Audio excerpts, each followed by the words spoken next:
Telekom Malaysia kena bayar beratus-ratus juta.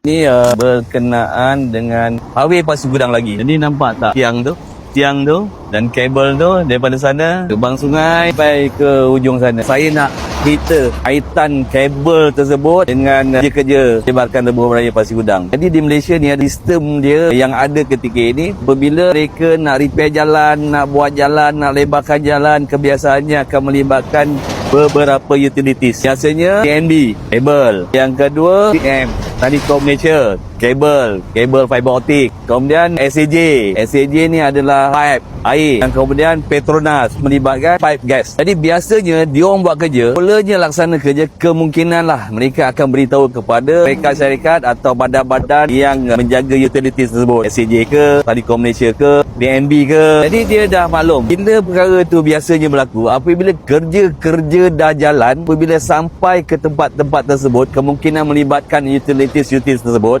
barulah mereka ambil tindakan. Itu antara yang menjadi kelewatan. Tapi yang di highway Pasir Gudang ni, untuk TNB selesai. Untuk SAJ pun tak ada masalah, dah selesai lama. Tapi yang buat masalahnya, yang melewatkan itu soal kontraktor tu lain Ini perkara lain. Yang sekarang berlaku, Petronas dan juga Telekom Malaysia. Inilah kabel dia tadi ni. Kabel ni adalah kepunyaan Telekom Malaysia. Mereka nak buat jalan, dia nak lay kabel ni ke dalam tanah. Tetapi dia melibatkan juga bersebelahan dengan pipe gas Petronas. Itu jadi masalah. Perkara itu kemungkinan yang awal juga dah beritahu. Bila sampai masa tu, dah sampai ke tahap ni, kawasan ni, dia dah hampir dengan pipe Petronas. Jadi, bila perkara tu berlaku, jawapan daripada Petronas lambat dan kemudian dia ada syarat-syarat dia yang saya faham lah. Telekom Malaysia kena bayar beratus-ratus juta. Apabila ada masalah gangguan pipe gas mereka, sekarang hingga sampai bila-bila. Apabila benda tu berlaku, perkara itu telah dimaklumkan. Jadi mereka terus diam. Ada maklum balas daripada kedua-dua belah pihak. Itulah kontraktor terus bergerak dan akhirnya mengambil masa yang lama. Kawasan ni tidak dapat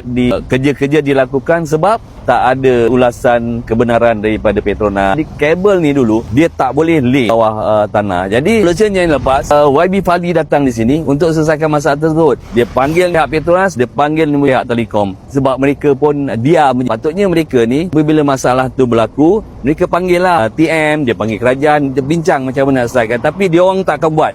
Itulah, dia orang tak akan buat perkara tersebut. Dia akan tinggal begitu saja dan akhirnya YB Fadli, Esko JK Negeri Johor, panggil dia orang dan bincang macam mana nak selesaikan.